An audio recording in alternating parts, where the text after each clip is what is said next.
Welcome to Life by Design, the podcast for chiropractors. Here's your host, Dr. Jamie Richards.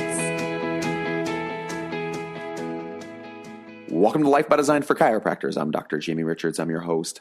On today's episode, I bring back my colleague, Dr. Chiropractic Jug, and we take some questions. One of the questions revolving around the core curriculum, something we discussed on a previous show, and we dig into that question. We answer, what is it you really should be discussing with your practice members from visit to visit that's leading them towards a specified outcome at the end of each stage of care. So knowing what you're going to talk about, I'm not talking about a script. I'm talking about having a specific idea of where you're taking somebody in the path that you're going along. So I think you really enjoy this episode. So dig into this episode of Life by Design for Chiropractors, the voice of reason in chiropractic. Welcome back, our good friend, Dr. Chiropractic Jug. Chiropractic, how's it going today? It's been a long hiatus. I'm happy to be back. Yeah, good to have you on the show again today. And today we're going to actually do something that's a lot of fun, and that's take some questions. Mailbag. Mailbag. Well, it's nice to see we were getting questions. And if you have questions, then please email them to us. You can email them. New email addresses. Actually, new email addresses, Cratio. Jamie and are you Krashamir or Cratio? Krasimir. So Jamie and Krashamir at lifebydesign.com. Pretty straightforward and simple, which is exciting. Now, if you're listening to the podcast, you can get all the information from this podcast at lifebydesignforchiropractors.com/podcast. The main page is now lifebydesign.com if you want to check out some of the information that we're delivering to lay people and using to create content in a third paradigm model that's attractive to people in your community. And I think that's the important piece when it comes to marketing, bringing people back to your message and connecting to something that they actually care about. So that's a topic for the future, Cratio. Sure. Today, we got a couple questions. So the first question we're going to talk about is going to lead us down a bit of a rabbit hole. I think would be a great conversation. And that's the difference between adjustment and correction. And just let me pre-frame this a bit.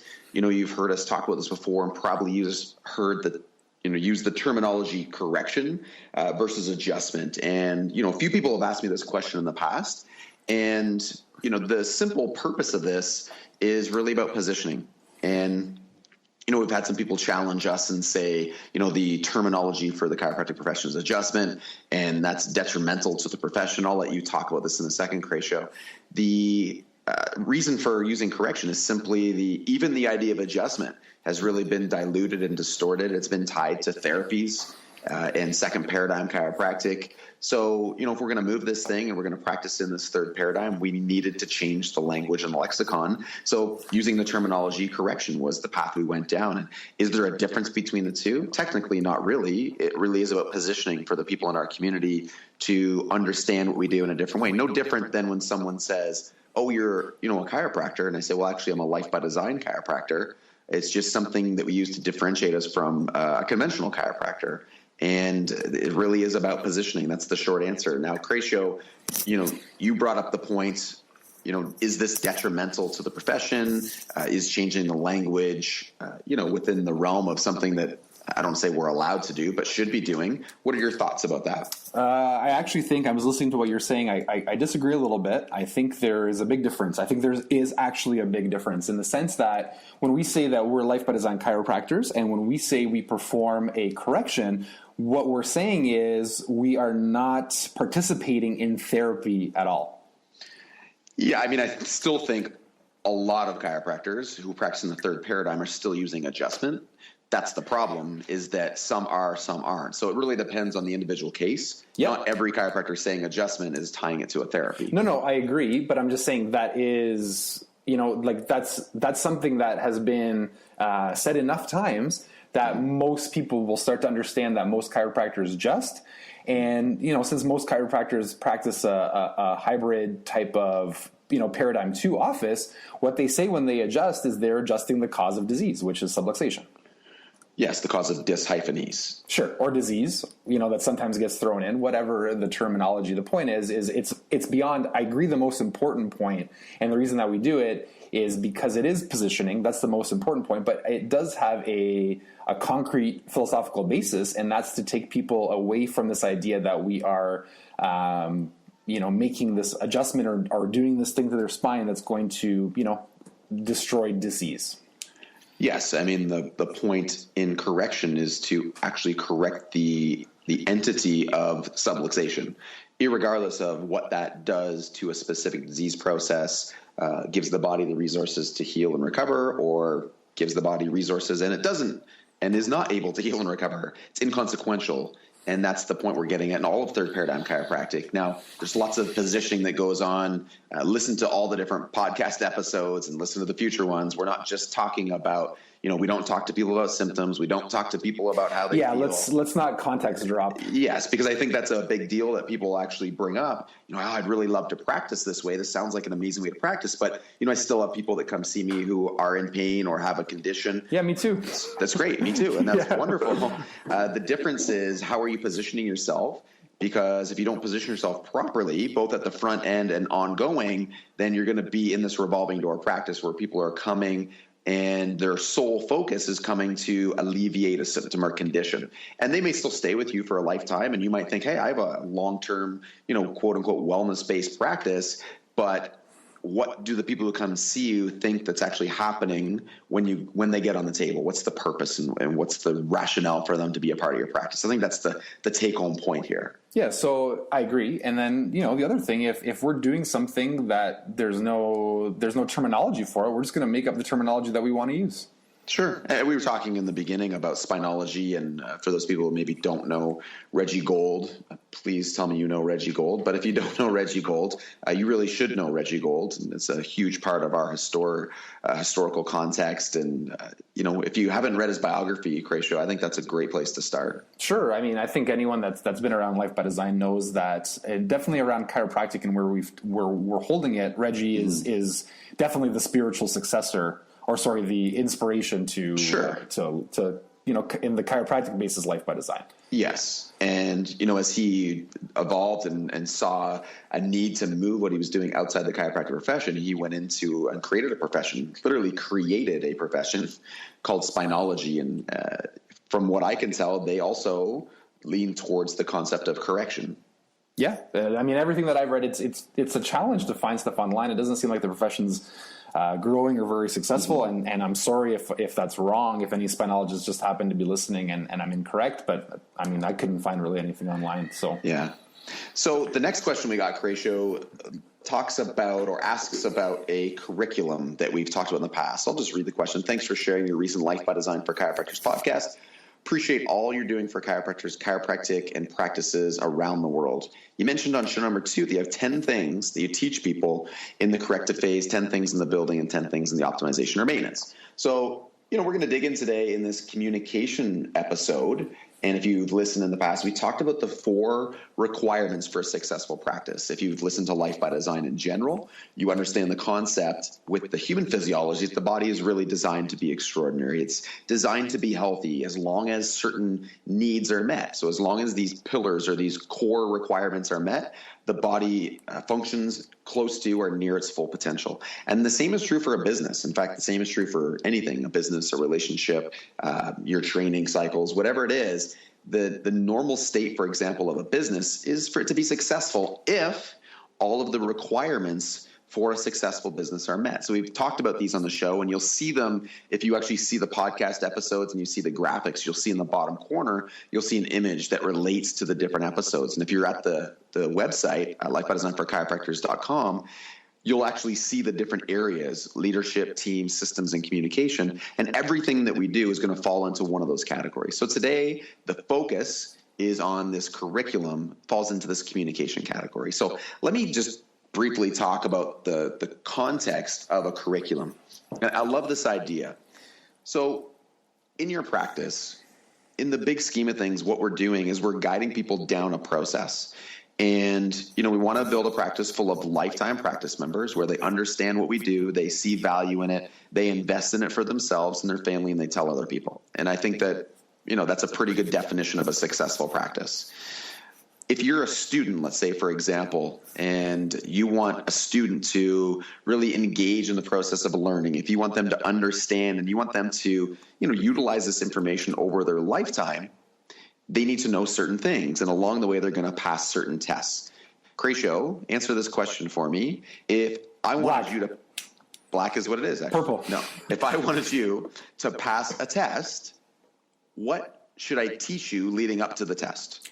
Probably the stuff on the test. Probably the stuff on the test. What a logical idea. We should just teach the stuff that's going to be on the actual test. That's your curriculum. That's what makes up the curriculum in your practice. So what are the tests in your practice? They're the end of each stages of care. So in our practice, we have 3 stages of care. One is the corrective care stage, one is the rebuilding stage, and one is an optimization stage, or some people choose to make that a maintenance stage. It just depends on the conversation at that point and what that person's goals are. What they need to know, although there's some similarities in the different areas, Cratio, can be different. What somebody needs to know as they move into optimization might be more advanced than what somebody needs to know in their first, 3, 4, 6, 5, 6 months of being in your practice. Very, very different. What we do as chiropractors is we often just kind of blast people with all kinds of information, day in and day out, or we do the opposite. We don't say anything at all. And then we get to the test, which is that review of the results after a corrective care process. And the person doesn't fully understand why they're there. They either feel better or they feel worse, and they're making decisions based on that process. Wouldn't it be better if at that test, the only thing that they've been taught up to that point, or at least the main things they've been taught up to that point, were what they need to know in order to make a new decision to move forward into your next stage of care? Oh, yeah. Yes. The answer is yes. So, Cratio, let me ask you this question. Psychologically, why do you think chiropractors in general either don't teach them anything or they just teach them everything? Why is this not a common thing that chiropractors do in their actual business? This is a very complicated answer. It can come down to a bunch of things. Probably the most common is lack of self-esteem. Would be the number one. Another one would probably be forgetting the fact that you're dealing with a human being that actually has concerns and problems, that they don't really care about chiropractic, and you think that your visit 1 and your visit 2 is so great that you gave them everything that they possibly needed on those 2 visits. You don't have to teach them anything going forward after that.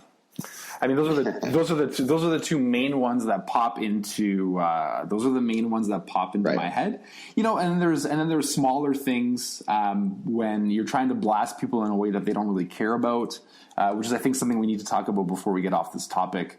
But I think those would be the main ones. Okay, so it leads us to the answer to that question and going down this path. Basically, your curriculum is just an extension of your sales funnel. So whether it's in your day 1 and day 2, which is a sales funnel, and then you go into day 3 and beyond, that's just another sales funnel, right? Because what you're doing is you're selling them your core product. Well, here, hold on. Let's before we keep going, let's just talk about how powerful of a point that is. Okay. So who do you think the easiest people to market to? Who's the easiest person to have to come back to your practice is?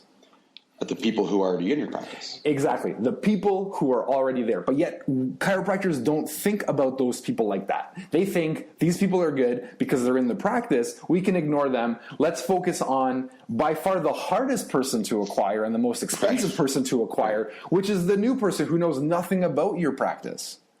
Right? Marketing lesson number 1, get the people who are in your practice to show up and keep coming back. Mm-hmm. Right? And this is exactly what you're talking about. This is the funnel. And your core curriculum is it's a sales funnel that the people in your practice are going to keep going down until they get to the status of a lifetime practice member. And so when we talk about sales funnel, if we can use an example outside of chiropractic, Cratio. Sure.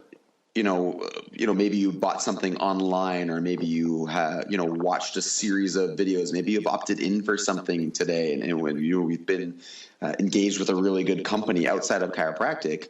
What you see is, you see something, say for instance on Facebook, you see either a Facebook ad or an engaging post, and it interests you because it's something that you care about, which is a really important point, and you click it, and you either watch the ad or it takes you to, say, a blog post at a website.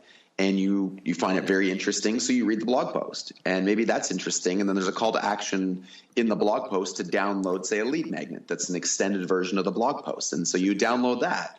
And as you get that, you find it even more interesting, and you're getting more content and more detail. Now you're getting really excited.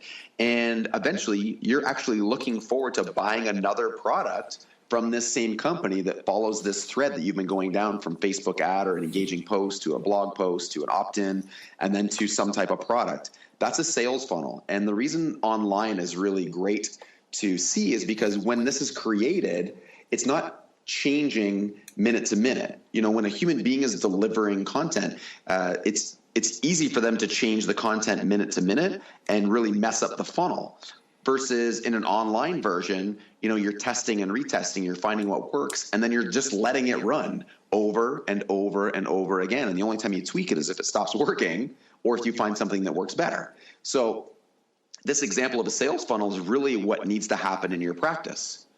When people come to you, you have, and I don't want to say it's scripted, but there's absolutely a tested framework, right? And people say, well, I don't like scripts. I guess that means you don't like being successful. Right? You don't like having something that is going to work every single time. You want to keep playing with it and changing it. I mean, I guess if that's what you want to do, or you can have a framework that is thought out, that's well organized, and that's repeatable, right? Crazy. We've talked about this before in the past, that if someone comes into your practice and watched you do, you know, multiple, say, reviews or reports or day ones, there's not going to be a huge variation among what you're talking about, correct? Yes. I think one of the things we need to talk about, Jamie, because there might be some confusion, is the difference between a script and a framework. So what you're not saying is, you're not saying that, you know, so you're looking at your day sheet and you have Patty Smith coming in on, you know, for visit 6. Mm-hmm. You don't have a set thing that you need to tell Patty Smith on visit correct. 6. Right. Right. So you know that there's really important touches with these people, whether it's visit 1, visit 2, progress assessment 1, visit 12, or progress assessment, right? You know that there's certain things that have to happen on those visits. That's your framework. Right. And even on day 1 and 2, it's still a framework. Absolutely. Well, even though there's slight variations given each person, and obviously you're being a human being about it, but in the framework, and this is, I think, what you're getting at, there's certain highlighted points that never change. Right. And there's also the framework. The framework touches never change either. I'm a report office. If you can't make it to report, you don't start in the practice. Right. Right? Because you have a system that is in place that doesn't change, that's, you know, that's essentially inflexible, because you know that this system is not just the best for you, but it's the best for them. And it's the best for them because it's the best for you. That's right. You know what I mean? It allows you to be your best and at your best. So it only makes sense that, you know, that's the best way for you to go about the process. Yeah, but here's the crazy part. There's predictability with this. What's your, if you don't mind me asking, just so we can tie this around, what's your closing percentage after visit 2? As of right now, 93%. And what's your closing percentage after visit 6? Or sorry, after 6 months? Well, so this is a fun story, actually. So last year, I was talking about this on the Life by Design Doctors page. So last year, 2015, interesting year only because we opened the new practice. And so I was only open, say, from April until the end of the year. And we were 100%. So what I mean by that, it means once you've completed corrective care, we've moved into the next stage of care, and we are in full agreement about what the next stage of care actually looks like, and they are under some type of care process, care plan, and so on. And so we were 100% in 2015. Now, you know, people say, "Oh my God, you must have been busting at the seams." Well, one, we were a new practice. 2, you know, we're still developing in the new practice essentially the culture of our practice. So, you know, definitely scaling up, and we're starting to see now with all of our funnels getting in place, you know, we're going to have that problem. And I will say in 2016, we're down closer to 90%. So we've had a few people that we didn't re-accept into the practice for different reasons. But I think what you're getting at is it's high. What I'm getting at is there's predictability. You know that if you get right, like picture the stability of your business as a business. You know that if you're getting 10 new people that show up that month, you know that 90%, so 9 out of 10 are starting, right? And you know where those 9 people are going to be after a year. That's a really nice, simple, stress-free business, as opposed to, oh my God, I haven't seen a new person this week. I have to do a screening, or I have to have some kind of stressful event happen. Yes. Well, I can tell you that on the front end, if let's say 12 new practice members show up at your door through different avenues, and your acceptance rate on the front end is 90%, and your retention rate on the back end, being reaccepted beyond corrective care, is over 80%, you're probably going to grow somewhere in the range of 10 visits per week per month. So, if you're doing that month after month, you're going to go from 100 visits a week to 110 to 120 to 30, all the way up and up and up. Within a couple of years, you should be over 300 visits a week if your numbers are along that line. So here's the deal. We have lots of people in the profession, Cratio, who are doing 12 plus new practice members a month. That's not, crazy by any means, but there's less and less practices that are, doing 300 plus visits a week at regular fees, which is another point that I think is important to make. So yes, the point is predictability and having this curriculum in place, whether it's on the front end, day one, day two, and more specifically where we're getting at with this idea of creating your core curriculum is what happens beyond day one and day two. Because I think although, sure, lots of the profession can do better at the original sales process and getting very strong agreements, which will be a future podcast here, I think that what happens after people start is a real lost art for chiropractic. We've gone to this process where we get them in, and then, like you said, they're already thinking about the next new person and just assuming this person is going to stay forever. And that's not true. These people are already on board, but that can be short-lived if you don't deliver a great process and really start to educate them. And I don't mean, the chiropractic education terminology. I mean, truly, help people learn about their body and health and how you can help them and make it tied to something that they actually care about, which is a whole other thing we'll talk about here, and do that in a way that's simple and, a way that's consumable for people. So here's the easiest way to do it. And then we can break it down for you guys and give you an actual homework assignment. Let me just before you start, let me just say something. So we did a survey. All right. Everyone that gets the emails from you knows that, we sent out a survey to see what some of the problems were. A lot of people wrote that one of the biggest challenges in their practice was that people don't follow through with their recommendations and they leave after they're in pain. Right. One of the reasons they leave is because you're not taking care of them every visit. You don't have a curriculum in place to move them along to the next step. Mm-hmm. Yeah, I think you need to know, generally what you're going to, tie your conversations around. And we have far too much information as chiropractors. And so what that does is it really puts our mind in a state where, because we could talk about just about anything and we're passionate about lots of different things, it puts us in a state where we generally either blast them with a ton of information or we don't even know what to talk about and how to tie it back into something that's important. So we don't talk about anything, or we use a very stringent framework, where day one is this, day two is this, day three, and so on and so forth.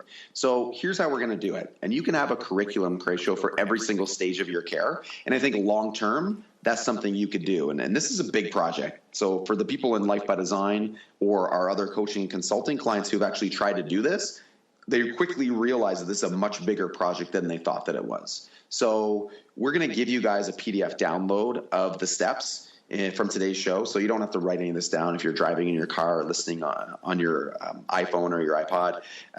Just go to the website. So Life by Design for Chiropractors /.com/podcast, and you can grab this there. So what I want you to do is I want you to think about what are the 10 things. I was going to make this so simple. Here's your question. What are the 10 things a practice member in general would need to know in order to make the decision to continue with your recommendations beyond your corrective care period? That's it. Whatever those 10 things are, that's what you're going to build your curriculum around. Now, we'll talk about how to build it in a second in terms of building it out. It's not just what you say at the table. There's other avenues that you can have as well, whether it's, emails, videos, audios, there's all types of things you can do. But this curriculum is going to ensure that you have something in place that your practice members at least have a general idea of the main and most important things that they need to know by the time they get to that visit. You can't walk into an R6 or whatever you call it, the review for us after corrective care. You can't walk into there and not have this person understand, number one, that they could have a core problem with their spine. Number two, that your job is to correct subluxations and improve the function of the brain and nervous system. To understand that they might have collateral damage that was in part caused or at least contributed to by this core problem. There's probably a bunch of other ones we can talk about here, Cratio. But Cratio, what do you think about this idea of taking 10 things and making them the only things you talk about over that period of time? I think it's great. I don't even think if this is a new concept, I don't even think you need to start with 10. I think you can just start with like 3. I think start with something, right? Start with something. Start teaching your people about something and making it interesting to them. Right. So that's the second part of this is, you could come up with, say, for example, the nervous system is the master control system, right? This is a very common one in the profession, and it's a great one, by the way. I don't think that that's tried and true, and I don't think that needs to go anywhere. The nervous system is the master control system. Now, what does that mean to the person at your table?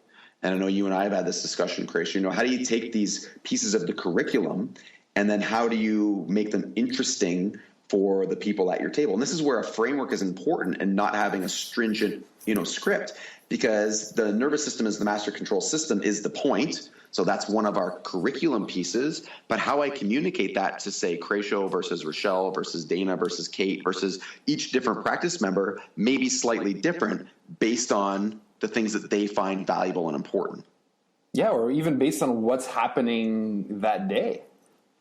Right? I mean, it's after a while, you can really start to enter the conversation directly on what's important and what's happening that day, make the person feel heard, and give them something that's a bonus that they learned that day. Sure. So, there's different avenues you can use here, guys, in terms of doing this. There's the table, right? So you have your table talk. You have email funnels. So something that, we've been very diligent in building, and I know you've done the same, Cratio, is building out your curriculum. Yep. So, we're doing it right now for the Underground Fit Club, is building out an email series that when someone starts in the facility, we use Infusionsoft, so they get tagged in Infusionsoft, and off starts a series of emails. And those emails are set up in a way that we've predetermined are the pieces of information I want them to know in the exact order I want them to get exposed to them. And there's an end in mind. Now, when it comes to our training facility, we structured it where at some point people learn about biostructural restoration, they learn about the importance of getting tested, and they get invited to come and have a case review to determine if an examination is warranted. And if it is, then we move them down the path and bring them into the practice and introduce them to chiropractic care. But that's not on day one, right? And it's not something they need to know even on day 2 or 3 in the training facility, but it is something they need to know at some point. So you can take that same principle and you can apply it to your chiropractic practice. Figure out what people need to know at that, graduation point, if you will, and figure out ways to communicate it. So you have emails, you have videos, right? I mean, if you are diligent enough and have the skills and capabilities to create videos, great. Not everybody does. So, I wouldn't let this be a deal breaker by any means. But if you can do videos, wonderful. That's probably going to be the most engagement thing you're going to get. Now, we personally don't do a lot of videos in the curriculum because we're also in an area, I'd probably call it a little less urban, so a little less technologically savvy. So, and there's a few areas here, Cratio, where getting a high-speed internet might make it difficult to watch some of these videos. Center of the universe, buddy. But if I'm in, London, Ontario, or Toronto, or a larger city, then, videos could be a great avenue, especially in more urban center or a younger population. Great way to deliver your curriculum. We found that the binders that we give people on visit too is a great way to deliver the curriculum. Right. So, Cratio, talk a bit about the review binder that we've created at Life by Design and how you guys use it with your business. Yeah, sure. So what happens at visit 2, when they're coming in for their report, my staff seats them, gives them their test results so they can follow along, gives them a half sheet with appointment availabilities if we choose to accept them in the practice, and gives them a binder. And in the binder is exactly what we spent, the last 28 minutes talking about. There's a curriculum. There's all the things that I want them to know and I want them to do in a certain order. And what I do is I hold them accountable to reading that so they have at least read it once on their own. And then when I start to speak about those ideas when they come into the practice, it's not foreign and I don't have to do any backtracking because they already have at least some type of understanding. Right. Yeah, and the binders are wonderful, and they're a great piece of the process that we've built out here at Life by Design. It's something you could do in your own practices. You're just taking that curriculum and giving them an introduction to it on paper. So that was where I was going, Cratio, is there's different avenues and different mediums. That's right. Whether it's paper, newsletters, handouts, emails, funnels. Sure. The email funnels are really great because they're automated. And that's what we love about everything, is creating the most automation you can in your business. One more thing. Not only are the emails automated, but you can actually check your open rate. So if you're sending people an email and there's a couple emails that everybody's opening and a couple of emails that nobody's opening, that's a really good metric for you to say, nobody cares about this email. I need to change something about it. That's right. Your headline's not good enough to get them to open it up. And if there is a click through in the actual email, which there always should be, then your email copy is not good enough to actually get them to click through. Guys, how this gets panned out, and let me just share with you a couple, because I know people are they're gonna message and they're gonna ask. So I'll give you a couple, and then by all means, post on the Facebook page if you have questions or you want to share some of yours. If you have a few pieces that you think are really important parts of a curriculum, I'd love to see them on the Facebook page. Go ahead and let's create a whole stream. We could actually have everybody participating in this and sharing on the Facebook page what we think the actual, pieces of the curriculum are. Actually, you know what, Croatia? Why don't we just do that? We'll save it for the Facebook page. So if you're listening today, make sure you go back to the Facebook page, and what Croatia and I will do underneath, and you guys can chime in, is we'll go ahead and we will actually put in one or two of our pieces of our curriculum. I already gave you one today. The nervous system is the master control system. You can take that and you can develop it. The last piece I'll tell you is whether the medium is video, audio, all these different pieces, it can be built out at different levels. So I always like to have a kind of a single statement.